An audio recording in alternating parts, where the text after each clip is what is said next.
अल्हम्दुलिल्लाहि रब्बिल आलमीन वस्सलातु वस्सलामु अला सय्यिदिल मुरसलीन अम्मा बअद फ़अऊज़ु बिल्लाहि मिनश शैतानिर रजीम बिस्मिल्लाहिर रहमानिर रहीम क़ाल अल्लाहु तबारक व तआला फ़िल क़ुरआनिल मजीद कुनू मअस सादिक़ीन वलिबरकति इन्नल्लाह व मलाइकतहु युसल्लूना अलन नबी या अय्युहल्लज़ीना आमनू सल्लु अलैहि व सल्लिमू तस्लीमा।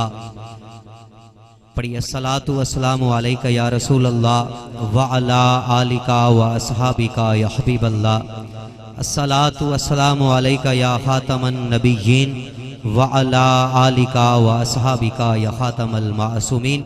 अल्लाह ताला की हम्दो सना और उसके प्यारे रसूल सल्लल्लाहु ताला अलैहि व आलिहि वसल्लम की ज़ाते बाबरकात पर दुरूदो सलाम के बाद सामीन मुहतरम व हाज़रीन मुहतशम, इस तरह की महाफिल के बुनियादी मकासद में से एक मकसद मुस्तफ़ा की उम्मत तक आका अलैहिस्सलातु वस्सलाम के दीन का कोई ना कोई पैगाम पहुंचाना भी होता है। तो इसी चीज़ को मद्देनज़र रखते हुए सिर्फ 5 से 7 मिनट तवज्जो दीजिएगा। अगर आप 5 से 7 मिनट तवज्जो देंगे तो उम्मीद है हम अपना पैगाम आप के सामने रख पाएंगे।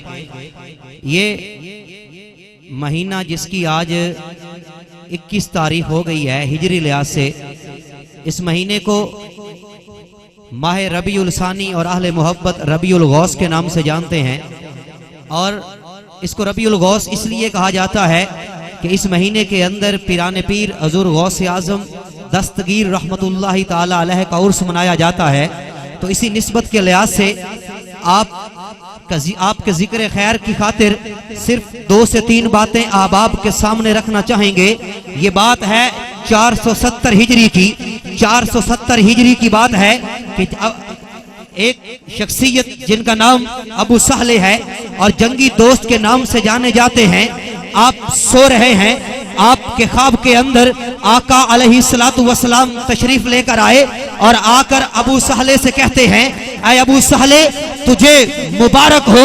याद रखिए, मुबारक देने वाली जात कोई आम जात नहीं, मुबारक देने वाली जात ये वो जात है कि जिसकी खातिर कायनात को बनाया गया, जिसकी खातिर जमीनों आसमां को सजाया गया, जिसकी खातिर जन्नत को वुसअतों से नवाजा गया, जिसकी खातिर आफताब को जलाल दिया गया, जिसकी खातिर महताब को रोशनी से नवाजा गया, वो नबियों के सुल्तान, वो आमीना के चांद आकर अबू साले को ये मुबारकबाद देते हैं। आप फरमाते हैं, ऐ अबू साले तुझे मुबारक हो, अल्लाह ने तुझे वो बेटा अता किया है कि जो मेरा भी महबूब है, जो रब का भी महबूब है, और वलियों के अंदर उसका मकाम ऐसे होगा जो मेरा मकाम नबियों के अंदर है। अब आका अलैहिस्सलातु वस्सलाम के इस फरमान का मतलब क्या है?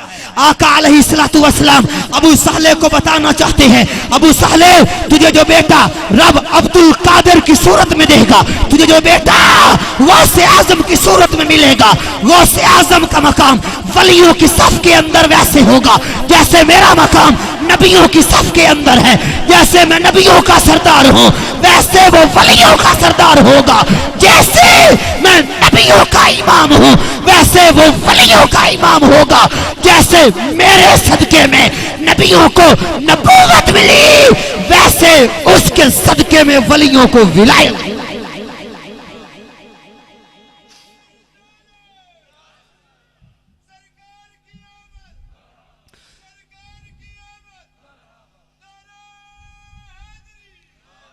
तभी तो अब्दुल कादिर उस मकाम पे जाके पहुंचे जिस मकाम के ऊपर आपने फरमाया कि मेरा कदम ये हर वली की गर्दन के ऊपर है। फिर अल्लाह ने इतना मकाम दिया, इतना मकाम दिया, इतना मकाम दिया, अगर आपकी मर्जी बनी कई सालों से डूबा बेड़ा सलामती के साथ दोबारा तैराक के रख दिया।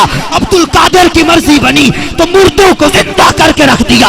अब्दुल कादिर की मर्जी बनी तो वक्त की इकाइयों को समेट के रख दिया। अब्दुल कादिर की मर्जी बनी तो चोर को कुतुब बना दिया। अब ज़हन में एक सवाल पैदा होगा, ज़हन में एक एतराज पैदा होगा। हो सकता है कोई नासबी सोच लेकर, हो सकता है कोई खारजी सोच लेकर ये एतराज कर दे कि ये बात समझ में नहीं आती कि इतने सालों से डूबा बेड़ा कैसे बच सकता है। ये बात समझ में नहीं आती कि अब्दुल कादिर कैसे मुर्दों को जिंदा कर सकता है। तो उस खारजी सोच वाले को हम इतना ही जवाब देना चाहेंगे, तेरी अकल छोटी है, वली का मकाम ज्यादा है। तेरे खिर्द की गुत्थियों के अंदर इतनी सलाहियत ही नहीं कि वो एक वली के मकाम को समझ सके। अरे करामत तो कहते ही उसको है जो समझ में ना आए।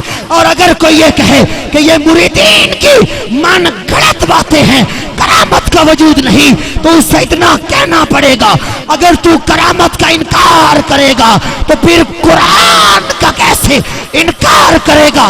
बात इख्तिताम की तरफ लाता हूं। करामत का सबूत हमें रब का कुरान बताता है।